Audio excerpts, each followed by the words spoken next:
એક વાતનો સાચો જવાબ આપજો વિદ્યાર્થી મિત્રો. તમને એવું થાય છે કે તમે કોઈક વાર સવારે જે ટાઈમે તમે ઉઠતા હો અને પછી બધું ફ્રેશ થઈને વાંચવા બેસતા હો, એટલે એ વખતે તમારી એનર્જી આ લેવલ ઉપર હોય કે આજે તો બંધારણ આટલું પૂરું કરી નાખીશ, આજે ઇતિહાસ આટલું પૂરું કરી નાખીશ, આજે મેથ્સ કે રિઝનિંગનું આ ચેપ્ટર પૂરું કરી નાખીશ અને કરંટ અફેર્સ આટલું કરી નાખીશ. અને પછી જેવા વાંચવા બેસો એટલે 10 મિનિટ થાય અને તમને મોબાઈલ યાદ આવે. પછી મોબાઈલમાં વોટ્સઅપમાં જાઓ, પછી ઇન્સ્ટામાં જાઓ, ઇન્સ્ટામાં પછી રીલને સ્ક્રોલ કરતા જાઓ, ક્યાં કલાક નીકળી ગયો ખબર ના પડે. હે, એટલી વારમાં જોયું તો જમવાનો સમય થઈ ગયો.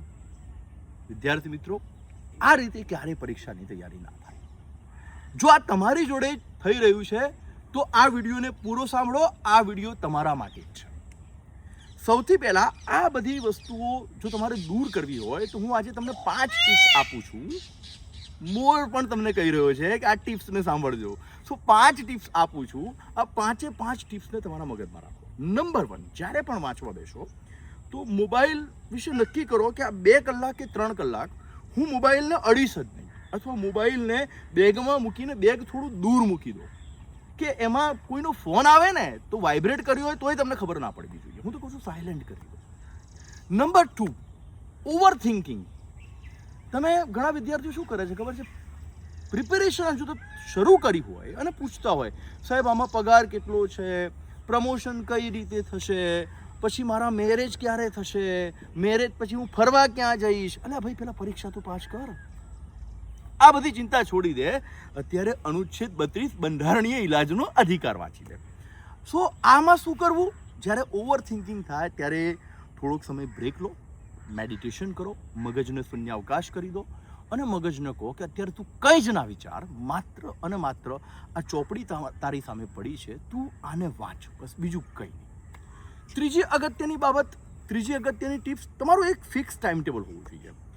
ટાઈમ ટેબલ લિબરલ હોવું જોઈએ, જડ પણ ન હોવું જોઈએ અને જેને કહી શકાય મશીન ન હોવું જોઈએ. માણસ જેને ફોલો કરી શકે 8 થી 10 કલાકનું એક આદર્શ ટાઈમ ટેબલ હોવું જોઈએ. કોઈ વાર ટાઈમ ટેબલ 2-3 કલાક આગા પાછું થઈ જાય, ઇટ્સ ઓકે. ફરી એકવાર મોરે તમને પોઝિટિવ વાઇબ્સ આપ્યા. તો ત્રીજો ટિપ્સ હતી ટાઈમ ટેબલ બનાવો. ચોથી ટિપ્સ શું છે કે ઘણા વિદ્યાર્થીઓ એવા મિત્રો જોડે વાંચતા હોય, અરે યાર આજે તો પેલું પિક્ચર આવ્યું છે, ચાલ ને જોવા જઈએ. અરે આજે કોઈ જગ્યાએ સારું જમવા જઈએ. અરે વરસાદ પડે છે યાર, શું મોસમ છે, ચલો ભજીયા ખાવા, ચલો ગાંઠિયા ખાવા. તો વિદ્યાર્થી મિત્રો, આવા મિત્રો સાથે રહીને કોમ્પિટિટિવ એક્ઝામ ક્લિયર કરવી એ બિલકુલ એવું છે કે આન્સર શીટમાં, OMR શીટમાં ખોટા પ્રશ્નો ટીક કરીને પાસ થવાની આશા રાખવી, કે તુક્કા લગાવીને પાસ થવાની આશા રાખવી, જ્યારે કે માઇનસ સિસ્ટમ આવી ગઈ છે. તો આવા મિત્રોથી બને ત્યાં સુધી દૂર રહો. અને જો તમારી જોડે આવા મિત્રો છે તો તમે એમને ગંભીર બનાવી દો કે ભાઈ વાંચવા સિવાય વાત નહીં કરવાની અત્યારે. હા, 10-15 મિનિટ બહાર ગયા, થોડીક ધીંગા મસ્તી કરી લીધી, ઇટ્સ ઓકે. દેન 5મા નંબરની ટિપ્સ એ છે કે વિદ્યાર્થીઓ, તમારા માતા પિતા જોડે વાત કરો. રોજ 5 થી 10 મિનિટ તમારા ઘરે ફોન કરો. તમારા મધર ફાધર તમને પૂછશે, બેટા કેવું ચાલે છે, શું ચાલે છે, જે ચાલે છે એ અમને કહો. પપ્પા, મારા આ પરીક્ષાની અંદર માર્ક્સ ઓછા થાય છે, પ્રયત્ન ચાલુ છે, બટ આ વખતે હું આટલાથી રહી ગયું. ઘણા છોકરાઓ શું કરતા હોય છે કે માતા પિતા આગળ ખુલીને વાત નથી કરતા કે ભાઈ મારે આમાં આટલા ઓછા માર્ક્સ આવ્યા છે, હું આ વખતે પાસ નહીં થઈ શકું, મને હજુ 6 મહિના કે 1 વર્ષની જરૂર છે. એ બસ બધું સરસ ચાલે છે. અને જ્યારે રિઝલ્ટ આવે છે ને ત્યારે મધર ફાધર એમ કહે કે બેટા તે તો એવું કીધું કે પરીક્ષાનું પેપર સારું ગયું, કેમ આવું થયું? સો ક્યાંક ને ક્યાંક માતા પિતા તમારા ઉપર વિશ્વાસ ગુમાવી બેસે છે. અને એ આજુબાજુના લોકો જે એમને સતત મગજ ઉપર હથોડા મારતા હોય છે કે તમારો છોકરો શું કરે છે, ક્યારે એના લગ્ન થશે, ક્યારે નોકરીએ ચડશે, તો એ ક્યાંક ને ક્યાંક એ પ્રેશર એમના ઉપર હાવી થઈ જાય છે.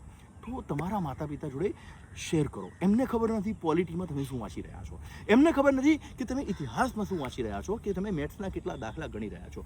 બટ આપણે એ નથી કહેવાનું, પણ આપણે એટલું તો કહી શકીએ કે મહેનત ચાલુ છે, મુશ્કેલ છે, બટ આઈ વિલ ટ્રાય. હું મારો પૂરતો પ્રયત્ન કરીશ.